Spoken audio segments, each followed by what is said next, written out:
Hi, my name is Deborah Bowles and I am your instructor for this course, TED 2830 Assessment of Students. This course is totally asynchronous, which means you do the work on your own and we do not meet. Hopefully you have already watched the short video on the Blackboard course site giving you some information on how to navigate the site, and you can find all the course content information under the tab labeled Course Content. You also saw that you can contact me through email or by posting questions on the discussion board under Got Questions or attending my office hours. So welcome to Assessment of Students. In this brief little module, I'm just going to talk about the syllabus, talk about the Blackboard site, the instructional cycle, curriculum components, and a short definition of assessment. So at the end of this module, you should have an understanding of the class format and Blackboard and be able to articulate the instructional cycle and curriculum components. So on the Blackboard course site, you can find the syllabus and the schedule. The tab on the left will say Syllabus and Schedule. When you click on that, you'll see a syllabus that you're able to download.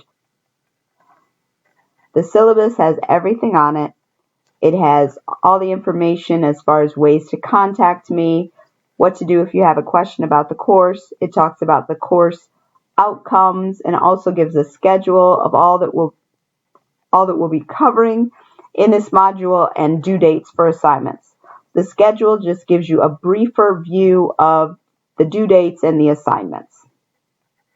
As I said earlier, hopefully you watched the video that I created about the Blackboard course site. It's pretty intuitive. All the tabs on the left get you to different places. It starts off on the announcement page, and all of the content for the course is under course content. So what is the instructional cycle? The instructional cycle basically says that you should always be thinking about and modifying your teaching. So you plan what you're going to teach, and then you actually teach it. Then you assess. You assess the students, but you also assess yourself. And then you reflect, you adapt, and hopefully you change and you modify, and then you plan again. So it's a cycle so that you are continually growing as you reflect on what went well and what could have gone better. So there are 4 curriculum components involved in education. Basically, we're looking at the objectives that we have for the training or the teaching, the methods that we're going to use, the materials that we might incorporate, and then the assessment.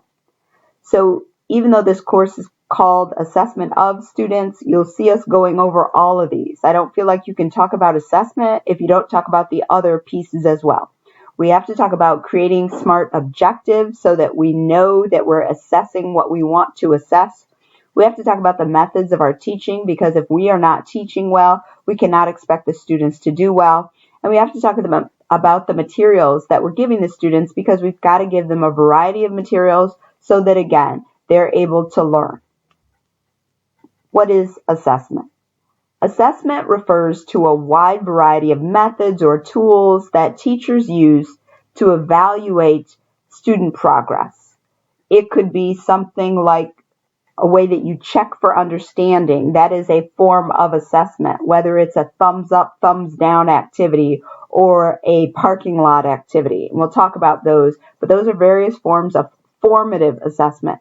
It could be more a summative assessment, which is like a quiz or a test. But they're all assessing, did the students learn what you thought they would learn? And again, how would you modify your instruction based on how well the students did? And then remember, if you have any questions, make sure that you reach out and contact me, whether by email, during my office hours, or use the discussion board.